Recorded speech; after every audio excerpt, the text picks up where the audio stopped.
トムは長くて高い塀を白く塗る仕事を任され、気落ちしていました。しかし、彼はすぐにその仕事を面白くする方法を思いつきます。通りがかりの少年たちにある方法で塀を塗らせるのです。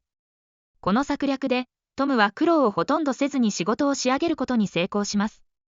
この物語は、工夫と交渉によって困難を乗り越え、遊びながら学び、成長する少年の姿を描いています。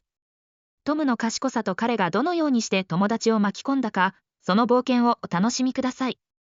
Tom came out to the sidewalk with a bucket of white paint and a big brush. He looked at the fence and felt very sad. The fence was long and tall. Tom felt like everything was boring and hard. He sighed, started painting the top of the fence, did it a few times, but felt sad looking at how much he still had to paint. He sat down, feeling unhappy. Then Jim came out, happy and singing, with a pail for water. Tom usually didn't like getting water, but now it seemed okay because he remembered there were always kids at the water pump. They waited, played, and sometimes fought. Tom knew Jim took a long time to bring water back. Tom had an idea. "Hey, Jim, how about I go get the water and you do some painting?" Tom suggested. Tom came out with a bucket of white paint and a brush with a long handle. He looked at the fence he had to paint. Suddenly, he felt very sad. The fence was very long and tall. Tom felt like everything was boring and hard. He started painting, but soon felt discouraged. He looked at the small part he had painted compared to what was left and sat down, feeling upset. Just then Jim came out, happy and singing, with a bucket. Tom usually didn't like getting water, but now he thought it might be more fun than painting because of the kids at the water pump. Tom had an idea. "Hey, Jim, how about I get the water and you do some painting?" But Jim said no. "I can't, Tom. My boss told me to get this water and not to waste time. She knew you'd ask me to help with the painting." Tom tried to convince him. "Don't worry about what she said. I'll be quick with the water. She won't know." Jim was afraid. "No, Tom. She'd be really mad at me," Tom said. "She doesn't really punish anyone that badly. It's all talk. Don't worry. I'll even give you a marble for helping." But Jim was still worried about getting in trouble. Tom walked out to the sidewalk with a bucket of white paint and a long brush. He looked at the fence, and suddenly he wasn't happy anymore. He felt very sad. The fence was very long and tall. Tom thought life was not exciting and hard.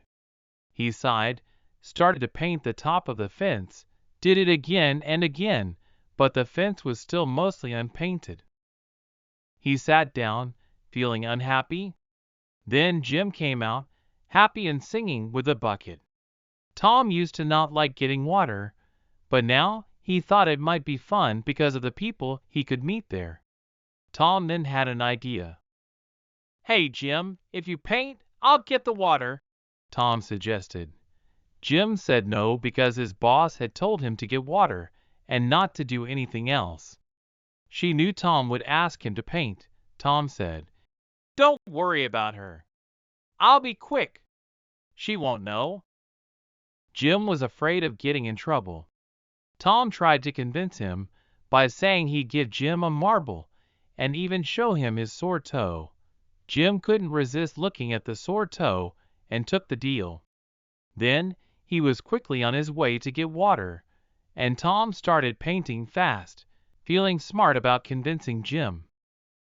Tom's energy soon faded. He started thinking about the fun he had planned for the day, and he felt sadder.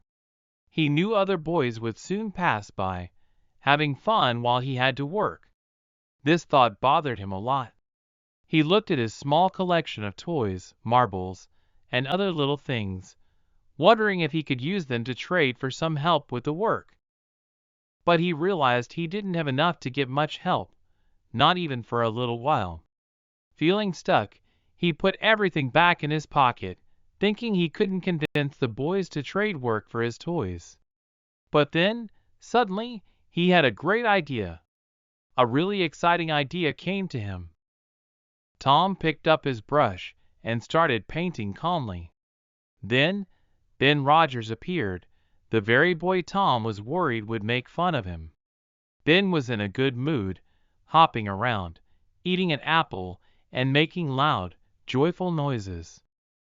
He was pretending to be a steamboat, making sounds like a boat, and acting like he was steering through the streets. He took his role seriously, imagining he was both the boat and its captain, giving orders and following them, making his way with grand motions as if he were navigating a big river. "Stop her, sir! Ting-a-ling-ling!" Ben slowed down as if his imaginary steamboat was coming to a stop near the sidewalk. "Shift to reverse! Ting-a-ling-ling!" He straightened his arms down by his sides, imitating the motion of putting the boat into reverse. "Turn her to the right! Ting-a-ling-ling! Chow! Chow-wow! Chow!" While he said this, his right hand moved in big circles, pretending to be the boat's large paddle wheel. "Turn her to the left! Ting-a-ling-ling! Chow chow chow!" Now, his left hand started to make circles too, as if controlling another wheel on the boat. "Stop the right side! Ting-a-ling-ling! Stop the left side! Go forward on the right! Stop! Turn the outside slowly! Ting-a-ling-ling! Chow-ow! Hurry with the front rope! Be quick! Bring out the side rope! What are you doing? Wrap it around that stump! Be ready at the landing spot! Let it go! The engines are off, sir! Ting-a-ling-ling! S-H-ed! S-H-T! S-H-ed!" Ben pretended to check the steamboat's equipment. Tom kept painting the fence, ignoring Ben's steamboat act. Ben looked at him, surprised, and tried to get a reaction. Underscore hi! You're stuck, aren't you? Underscore. Tom didn't respond. He looked over his painting like an artist, then brushed the fence again and checked his work. Ben came closer, trying to get Tom's attention. Tom really wanted Ben's apple, but he didn't stop painting. Ben started talking to him. "Hey there, you're stuck working, huh?" Ben greeted Tom, trying to tease him a bit about having to work. Tom, acting surprised, quickly responded. "Oh, it's you, Ben. Didn't see you there." Ben bragged a little. "I'm going swimming. Bet you wish you could join, but you probably prefer working, right?" Tom thought for a moment and then asked, "What do you call work?" Ben, puzzled, replied, "Isn't that work you're doing?" Tom went back to his painting, saying nonchalantly, "Well, it might be, or it might not be. All I know is Tom Sawyer likes it." Ben couldn't believe it. "You can't seriously enjoy this?" But Tom just kept on painting, not letting Ben's comments distract him. Tom was painting the fence and Ben came by, eating an apple. "Hello, old chap, you got to work, hey?" Ben said. Tom replied, "It's you, Ben. Didn't see you there." Ben teased, "I'm going swimming. Don't you wish you could? But you like working, right?" Tom thought for a moment and asked, "What do you call work?" Ben was puzzled. "Isn't that work?" Tom kept painting and said, "Maybe it is, maybe it isn't. I like it." Ben couldn't believe it. "You like it?" Tom explained. "Why not? It's not every day you get to paint a fence." Ben stopped eating his apple, watching Tom paint carefully and with interest. Finally, he couldn't resist asking, "Let me paint a little." Tom pretended to think about it, then said, "No, I don't think so, Ben. Aunt Polly is very picky about this fence. It has to be done just right." Ben begged, "Please let me try." I'd let you do it if I were you. Ben really wanted to try painting the fence, and even offered Tom the core of his apple as a trade.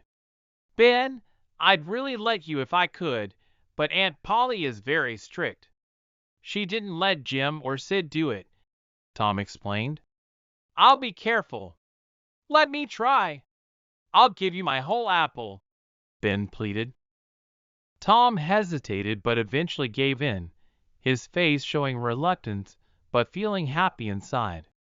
While Ben worked hard in the sun, Tom sat in the shade, enjoying his apple and planning how to get more kids to paint the fence. As the day went on, more boys came by. They all ended up painting the fence, trading their toys and treats with Tom. By the afternoon, Tom had collected many treasures, marbles, toys, and even a one-eyed kitten, becoming very rich in his own way. Tom had a great and easy time while everyone else worked. He had lots of company, and the fence ended up with 3 coats of whitewash. If he hadn't run out of whitewash, he could have gotten something from every boy in the village. Tom realized that the world wasn't so bad after all. He learned an important lesson without even knowing it. If you want someone to really want something, you just have to make it hard to get. If Tom had been as wise as the author of this story, he would have understood the difference between work and play. Work is something you have to do, while play is what you choose to do. This explains why some activities feel like work and others feel like fun, even if they require effort. He thought about how some people pay to do things they enjoy, which would feel like work if they were paid to do them. After thinking about how much he had gained, Tom decided to go back and share his adventures.